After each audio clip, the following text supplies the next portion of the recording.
Bien-aimés frères et sœurs, vous connaîtrez la vérité et la vérité vous affranchira. Ça, c'est pas moi qui le dis, c'est la Bible qui le dit. Mais moi, je vous dis mieux. Vous connaîtrez la vérité historique, notamment celle de vos ancêtres kémites, et vous aurez une vision globale de ce que c'est que la vraie souveraineté politique. J'ajoute, vous reviendrez à la spiritualité africaine ancestrale et vous comprendrez les enjeux de l'indépendance économique. Et pour terminer, vous accepterez votre identité culturelle kémite et vous obtiendrez deux choses. La première, c'est la paix. La seconde, c'est le développement, à une condition. L'unité de toute l'Afrique noire, l'unité de tous les Noirs du monde entier. Otep à tous, bienvenue sur la chaîne des panafricanistes, par essence, par conviction et par excellence. Celle des citoyens kémites par nécessité et obligation de combat. Nous sommes une chaîne qui n'est guidée que par nos ancêtres, et rien que par les ancêtres qui appartiennent à l'égrégore du monde noir. Par conséquent, nous ne croyons en aucun Dieu venu de l'étranger. Toutefois, cette vidéo n'est aucunement destinée à inciter à la haine ou à la violence, car nous menons un combat qui est d'abord et avant tout spirituel, ensuite il est politique, géopolitique et géostratégique, contre l'impérialisme, le colonialisme, le néocolonialisme et l'endocoloniat, qui sont tous reconnus et qualifiés par la communauté dite internationale comme étant des crimes contre l'humanité. Nous menons ce combat sur la base du principe fondamental que nous avons hérité de nos ancêtres kémites, qui est celui de la Mahat, c'est-à-dire solidarité, vérité et justice.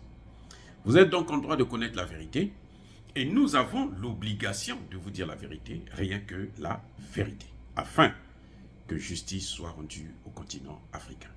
Et ça, c'est notre modeste contribution dans cette noble lutte en faveur de la souveraineté, la dignité, la solidarité et l'unité africaine.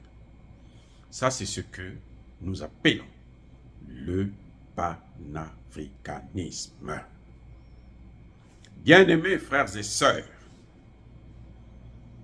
pourquoi autant de fumée sans crame au niveau des Nations Unies concernant un seul pays, le Mali?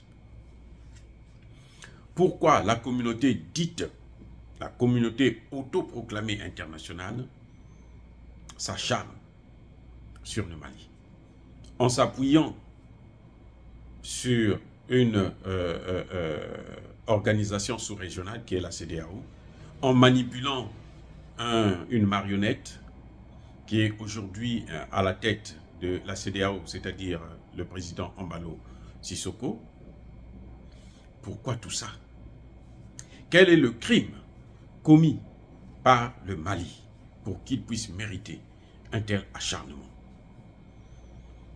Aujourd'hui, on le voit, on le constate, la communauté dite internationale, donc les puissances occidentales, veulent attaquer le Mali en essayant d'utiliser la Côte d'Ivoire comme cheval de Troie pour que la Côte d'Ivoire leur donne le motif de faire la guerre au Mali, comme ils ont eu un motif de faire la guerre à la Russie via l'Ukraine. Bien-aimés frères et sœurs, cette situation est due à une seule chose, la plainte. La plainte du Mali contre la France. La fameuse France, l'intouchable France. La France qui a le pays des lumières du crime. Parce que c'est pas évident de tuer les gens dans l'obscurité. Il faut mettre la lumière, comme ça vous savez où est-ce que vous allez les poignarder. Une France criminelle qui aujourd'hui est éclaboussée. Elle est maintenant mise à nu.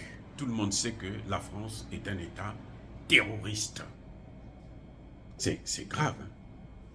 Pour la grande France, la fameuse grande France, qui avait des colonies, on savait déjà qu'elle avait pratiqué l'esclavage, qu'elle avait colonisé les pays africains, qu'elle les a recolonisés par le néocolonialisme, et qu'elle veut maintenant les saccager, les ravager, tous ces pays africains. Mais on ne savait pas que c'était un État aussi terroriste, qui donne des informations aux terroristes, qui arme les terroristes, au même titre que des pays comme l'Arabie Saoudite, le Qatar, ainsi de suite. C'est incroyable, mais vrai. C'est ça qui inquiète les puissances occidentales. C'est ça qui inquiète la France, au premier chef. Mais pourquoi on accuse la France et l'ONU s'y mêle?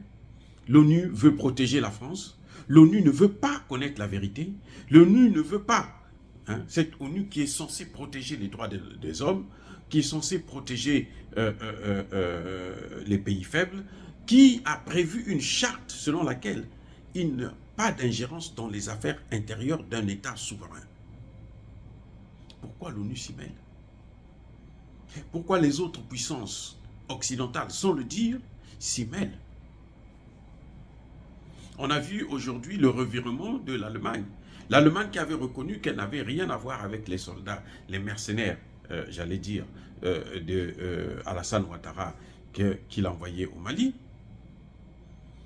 rechange, tourne la veste, dit non, nous, on connaît, ils ont raison, il faut les libérer parce que finalement ce sont des otages. Pourquoi les Nations Unies, Antonio Guterres, qui est le patron, le garant de la paix dans le monde, sera un peu diplomatique? C'est-à-dire qu'il n'est pas passé par le dos de la cuillère pour dire non, non, non, non, non, c'est évident, ce ne sont pas des mercenaires. Est-ce que c'est évident, c'est un argument? Je ne pense pas. En tout cas, toutes les études que j'ai faites à l'université et même au lycée, on ne m'avait jamais dit que dire que c'est évident, c'était un argument solide. Il faut justement, quand tu dis que c'est évident, il faut prouver pourquoi c'est évident. Il faut donner les éléments de cette évidence que Guterres n'a pas. Donc, pourquoi il s'acharne ainsi? En fait, c'est parce que la plainte du Mali ne va pas seulement humilier, parce que bon, on ne peut pas sanctionner ces puissances-là. Au Conseil de sécurité, ils ont le droit de veto. Ça ne va pas seulement humilier la France, mais ça va humilier toutes les puissances occidentales, y compris les États-Unis. Voilà le problème de la plainte. Parce que cette plainte-là, ça ne va pas salir seulement la France, ça va salir toutes les puissances occidentales, tous les pays du G5 là, qui appartiennent à l'OTAN. Tous, ils sont impliqués dans cette affaire-là. Parce que vous savez, la France n'a pas aussi le renseignement perfectionné comme celui des États-Unis. La France elle-même dépend du renseignement américain. Ça fait que quand la France est indexée, forcément, son maître, qui lui donne des vraies informations, est aussi indexé. Voilà le problème de cette plainte. C'est pour ça que le Conseil de sécurité ne veut pas organiser une rencontre pour écouter, pour recevoir les éléments de preuve que détient le Mali. Maintenant, que peut faire le Mali dans cette situation? Et ça, c'est le plus important. Dans l'état actuel des choses, le Mali devrait plutôt saisir la Cour internationale de justice. Puisque c'est une affaire de droit. Elle devait saisir la Cour internationale de justice, d'abord pour la France, et s'il le faut, elle saisit la Cour internationale de justice sur les mercenaires qu'elle a arrêtés chez elle. Pour que la Cour se prononce, qu'on voit au moins le droit. On a vu, c'est vrai, vous allez me dire que c'est la Cour internationale de justice des pays de l'OTAN, des vainqueurs, des puissances déstabilisatrices, des bourreaux, mais parfois aussi on a vu que Gbagbo a été libéré parce qu'il n'y avait pas d'éléments de preuve. Donc on va voir aussi avec ce cas, qu'est-ce qui va se passer? Je pense que maintenant, il ne reste que deux alternatives au gouvernement malien. La première alternative, c'est de donner l'information, de saisir la Cour internationale de justice sur ce dossier.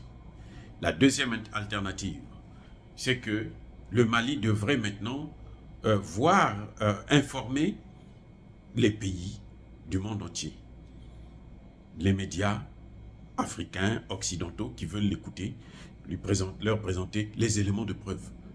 Je comprends que les Français vont étouffer cela, Mais ils ne peuvent pas étouffer ça sur les médias des panafricanistes. Donc, elle n'a qu'à nous donner l'information. Et nous, on va maintenant diffuser ça au plus, c'est-à-dire que à la classe la plus élémentaire, la classe, la basse classe, la masse africaine, pour qu'ils sachent d'où vient notre malheur. Pour qu'ils sachent, pour que cette jeunesse-là puisse être reconfortée dans la position qu'elle a de soutenir le gouvernement malien, de soutenir le peuple malien.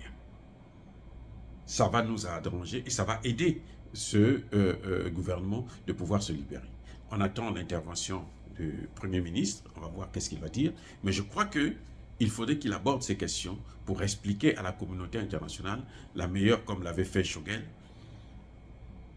larguer le morceau, et puis tant pis pour les conséquences, nous allons les assumer, parce que de toutes les façons, on est déjà dans un bateau où on n'a pas le droit de sortir, de reculer.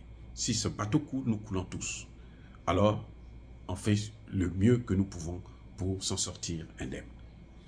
Dire cela, c'est inciter à la haine ou à la violence? Non. Il y a ma colère, il y a ma lème.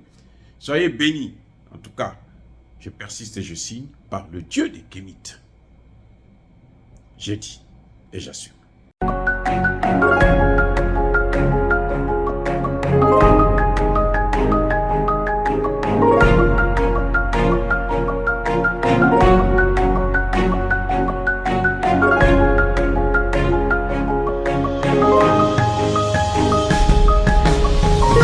Eux, ils marchent par la foi et non par la vue.